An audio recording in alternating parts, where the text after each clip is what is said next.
We're moving on to our business segment now with Don Ma. We have him right here with us. Don, how you doing? Yeah, so it's that time of the day again for Business Matters. Yeah, a lot of stories to go through today, so let me head on over here to the wall and then we can get started. Starting with Amazon workers joining Teamsters on the picket lines over what they call unfair labor practices. Now, the Teamsters Union announced that its strikes have expanded into several states.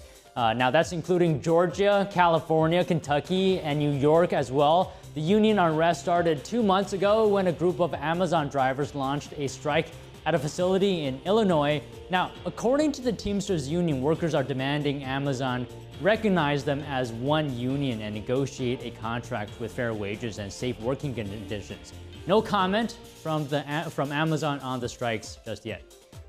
A Brazilian Supreme Court justice ordered Elon Musk to name a legal representative for his messaging platform X in Brazil. The court decision yesterday ruled Musk has to do that within 24 hours or potentially face the site's suspension in the country. So X announced earlier this month that it would close its operations and fire its staff in Brazil. This is due to what it calls censorship orders from Supreme Court Justice Alexander de Moraes. The firm's service would still remain available for users in Brazil, though. Now, online business review website Yelp is suing Google, and the lawsuit alleges that Google is using its monopoly to dominate local search and advertising markets. Yelp said yesterday that Google is trying to, quote, keep consumers within its own walled garden. The Yelp lawsuit comes weeks after a federal judge ruled Google violated antitrust laws with its search business. Google has said that it plans to appeal the decision. All right, joining me now is Carl Szabo. He's the Vice President and General Counsel for NetChoice and Professor of Internet Law at George Mason University. Carl, good to see you again. As always, how are you doing? Doing well, thanks. All right, so Yelp saying that Google stifled competition and kept its consumers in its own walled garden. Do you think that the previous ruling that labeled Google a monopoly helps Yelp's case in this situation? Yeah, Yelp is clearly trying to piggyback on what I and many other legal experts consider to be a bad decision against Google just a couple of weeks ago, brought by the U.S. Department of Justice. But the ultimate problem with Yelp's lawsuit, as well as the Department of Justice's lawsuit, is that it fails to identify a real consumer harm. For the past 50 years, the United States antitrust legal system has predicated on one simple question: is there harm to consumers? And what Yelp is claiming is that because I can do a search on Google for what are good restaurants in New York, rather than having to go to Yelp.com and provide them my location and then do the same search, that somehow that's bad for consumers. No, it's good for consumers. We have more access to more information more easily. And so this is where Yelp's complaint will ultimately fall flat. This is where Yelp's attack on Google will fail. Because at the end of the day, harming consumers is exactly the end result that Yelp wants, which is to make it harder for individuals to find the information they want. So let me just press you a little bit on this. So do you think it's unfair that Google favors its own search results, its own reviews, rather than Yelp's? So A, no, I don't think it's unfair. And B, I just did a search, since you're based in New York, of what are the best restaurants in New York City. And the first result was not a Google result at all. It was a company called Eater.com. A second result was the New York Times.com's list of 100 best restaurants. Only later did I see a list created and curated by Google of some of the best restaurants in New York City. So on its face, there is no merit to the argument. And then secondarily, is it bad? Absolutely not. If you walk into any grocery store across the country, one of the main things that grocery stores will feature are their own products. Costco is allowed to feature Kirkland brands, and Google's allowed to feature its own products on its own sites. That is what businesses do. There is no requirement that they should be able to develop a product and then make it impossible for users to find. But that keeps users within Google's own ecosystem more often than not. Yes and no. So search is actually much more complex and much more unconventional than it was even a year ago. A lot of people have started doing searches through artificial intelligence now. They'll use something like Perplexity or ChatGPT to conduct these very same searches rather than going to google.com.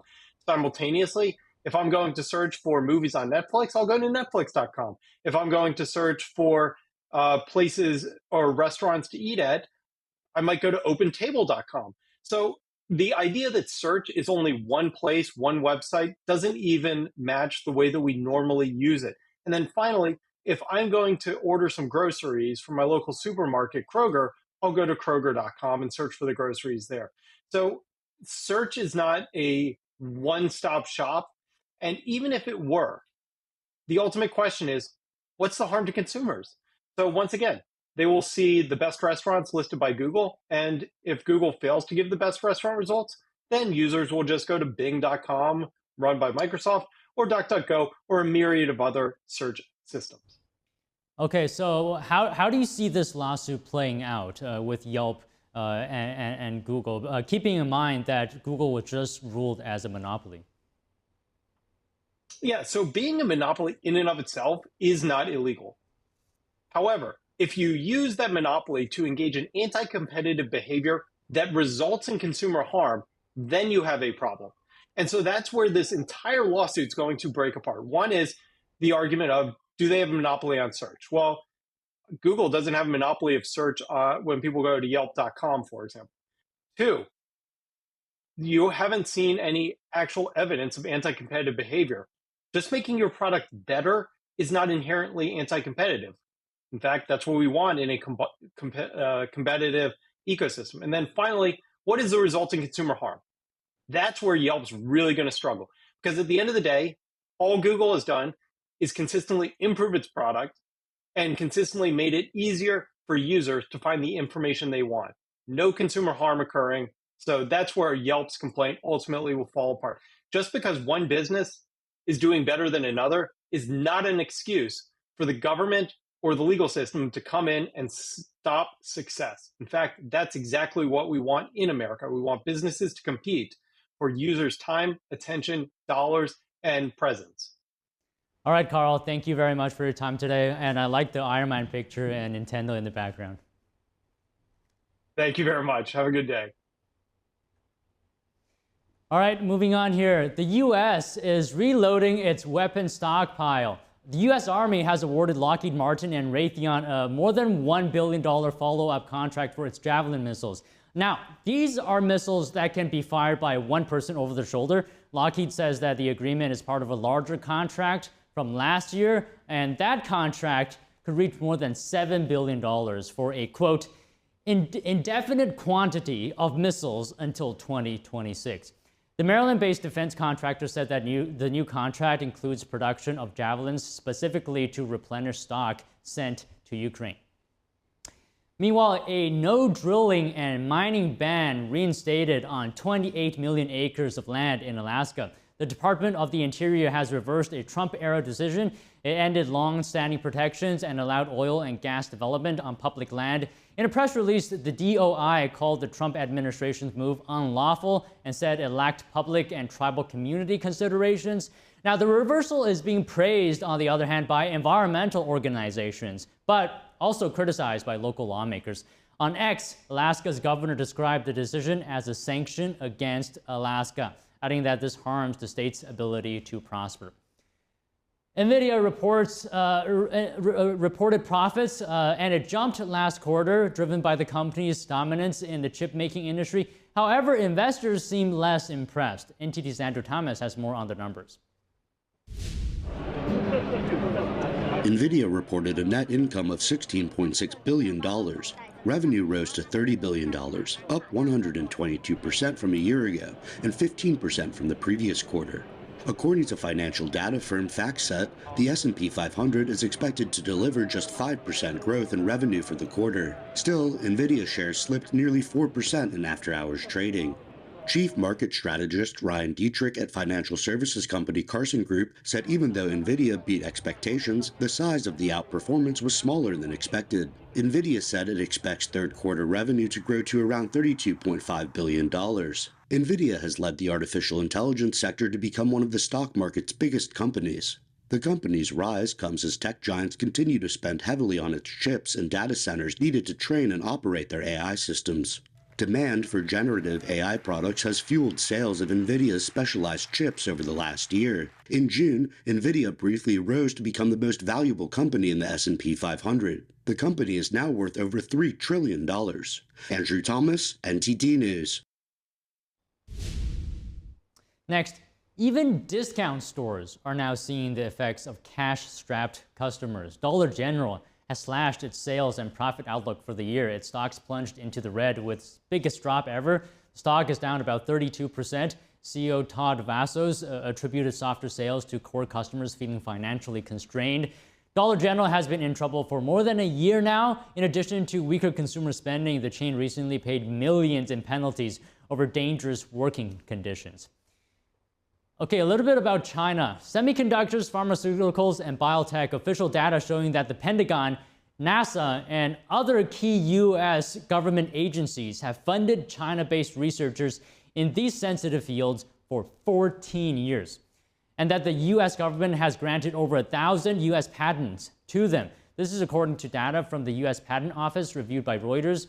These 120 U.S. granted patents have one thing in common. And guess what? At least one of their inventors is based in China. And they all receive U.S. government money to conduct their research as well. Over 30% of these patents are in the pharmaceuticals and biotechnology fields, which both Washington and Beijing see as strategic industries.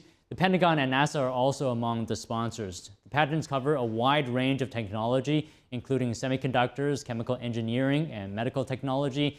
In an email to NTD, Congressman Molinar, chair of the House Select China Committee, said, quote, "It's alarming that U.S. taxpayers have unwittingly funded over 1,000 patents claimed by Chinese entities, with the Department of Defense accounting for nearly 100 of these patents."